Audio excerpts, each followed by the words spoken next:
SC వర్గీకరణ లక్ష్యంగా ప్రకాశం జిల్లా ఈదుమూడి గ్రామంలో చిన్న ఉద్యమంగా ప్రారంభించడం జరిగిందని, సాక్షాత్తు ప్రధానమంత్రి రాష్ట్రపతినే కదిలించే ఉద్యమంగా మారిందని ఎంఆర్పీఎస్ వ్యవస్థాపక అధ్యక్షులు పద్మశ్రీ మందకృష్ణ మాదిగ పేర్కొన్నారు. 3 దశాబ్దాల పాటు ఎస్సీ వర్గీకరణ కోసం పోరాటం చేయడం జరిగిందని ఎంఆర్పీఎస్ వ్యవస్థాపక అధ్యక్షులు పద్మశ్రీ మందకృష్ణ మాదిగ పేర్కొన్నారు.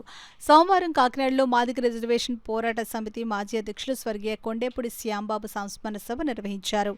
తొలుత ఆయన చిత్రపటానికి పూలమాల వేసి నివాళులర్పించారు. ఈ సందర్భంగా ఆయన మాట్లాడుతూ ఎస్సీ వర్గీకరణ ఉద్యమానికి సమాజం అండగా నిలిచిందని అన్నారు.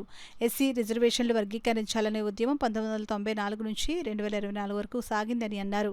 ఎస్సీ వర్గీకరణకు చంద్రబాబు నాయుడు గతంలో ముఖ్యమంత్రిగా ఉన్న సమయంలోనే మద్దతు పలకడం జరిగిందని అన్నారు. ప్రధానమంత్రి మోడీ వర్గీకరణకు అనుకూలంగా చట్టాన్ని రూపొందించడం జరిగిందని అన్నారు. ఉభయ తెలుగు రాష్ట్రాలతో పాటు మిగిలిన రాష్ట్రాల్లో కూడా వర్గీకరణ అంశం ముందుకు వెళుతుందని తెలిపారు.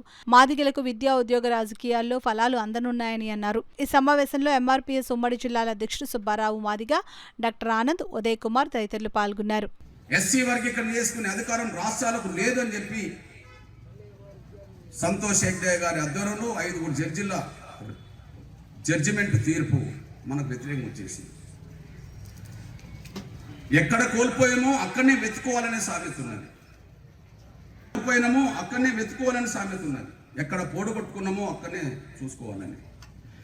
2004లో ఎక్కడ కోల్పోయినామో అక్కడనే తిరిగి తెప్పించుకోవడం జరిగిన ప్రయత్నంలో జరిగిన విశ్వరూప మహాసభ, ఆ జరిగిన విశ్వరూప మహాసభకు గౌరవ దేశ ప్రధానమంత్రి గౌరవ నరేంద్ర మోడీ గారు రావడం, గౌరవ ప్రధానమంత్రి గారి ఆధ్వర్యంలో ఒక భరోసా, ఒక హామీ బలంగా రావడం, ఆ భరోసా హామీ వచ్చిన తర్వాత ఎస్సీ వర్గీకరణ అంశం సుప్రీంకోర్టులో పెండింగ్ ఉన్న విషయాన్ని గౌరవ ప్రధానమంత్రి గారు అర్థం చేసుకోవడం, దాన్ని ముందుకు నడిపించే ప్రక్రియలో భాగంగా ఆయన క్యాబినెట్ సెక్రటరీ తోటే ఒక కమిటీ ఏర్పాటు చేయడం, ఆ కమిటీ న్యాయ వ్యవస్థతో మాట్లాడడం, ముఖ్యంగా సొలిసిటర్ జనరల్, న్యాయశాఖ మంత్రి, అటార్నీ జనరల్తో మాట్లాడడం, 1కి 4 సార్లు సమావేశం ఏర్పాటు చేయడం.